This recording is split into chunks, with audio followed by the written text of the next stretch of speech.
ये जो त्रिगुणात्मिका माया के द्वारा जिनकी बुद्धि ढक गई है, ये लोग आसुर भाव के हो जाते हैं, राक्षसी स्वभाव के।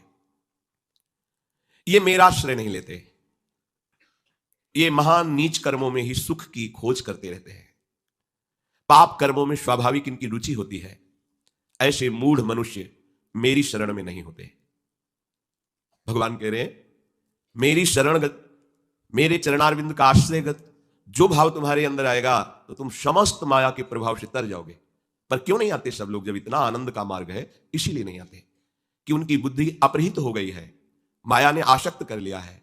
वो गंदे आचरण, गंदा भोजन, गंदे विचार, दूसरे जीवों की हिंसा, दुख आदि देना, ऐसे स्वभाव वाले जो पाप कर्म रत है, नीच आचरण वाले हैं, उनके हृदय में ये विचार ही नहीं आता कि हम श्री हरि की शरण होकर महामंगल महासुख को प्राप्त हों।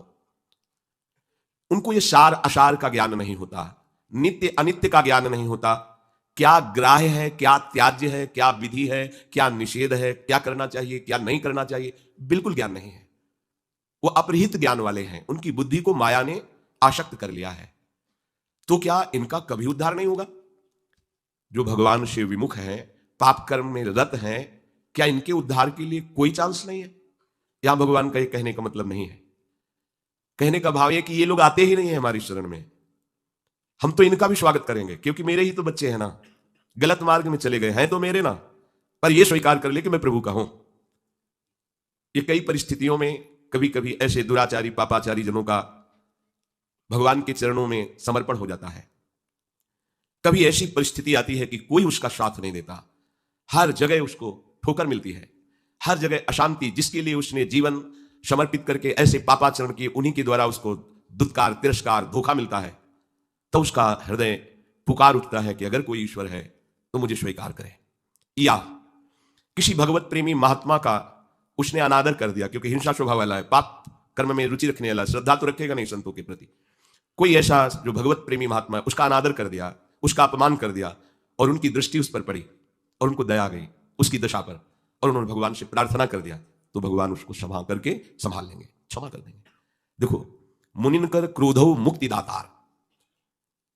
यदि किसी महात्मा का कोई दुष्ट अपमान करता है, अगर वो महात्मा प्रार्थना ना करें तो भगवान उसका बहुत बुरी तरह नाश कर देते हैं। जो अपराध भक्त कर करई, राम रोष पावक सो जरई। पर यदि कहीं उनकी उस पर दृष्टि पड़ गई, जैसे श्री भगवत स्वरूप नित्यानंद जी, जगाई मधाई को देखा कि शराब के नशे में उन्मत्त गंदे भाव से युक्त है।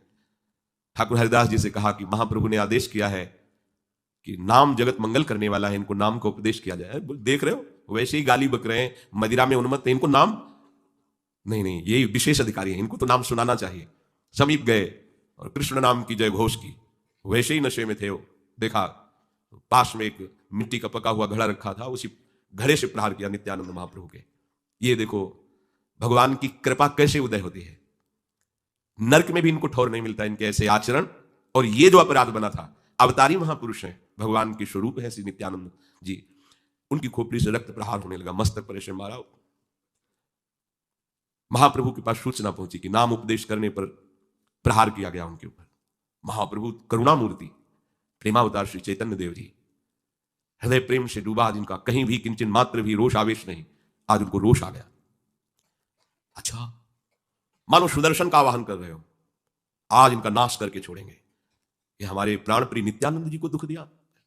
नित्यानंद जी महाप्रभु के चरण पकड़, प्रभु आपका अवतार इनको महान भगवत प्रेम में डुबोने के लिए हुआ है, नाश करने के लिए नहीं।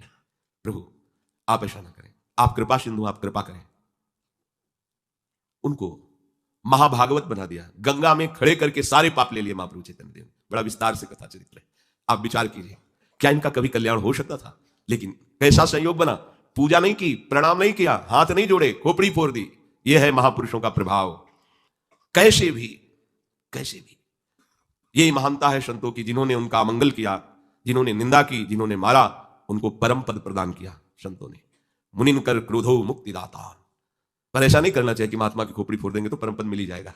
ये तो नित्यानंद महाप्रभु थे, तो अगर आप ऐसा करते तो राम रोष पावक सो जरई। पर कभी कभी ऐसे भी उद्धार हो जाता है ऐसे दुष्ट पापाचारियों का कि उनका हृदय द्रवित हुआ। वो अपने पीड़न प्रहार को नहीं देखते, वो देखते इसका कल्याण कैसे हो।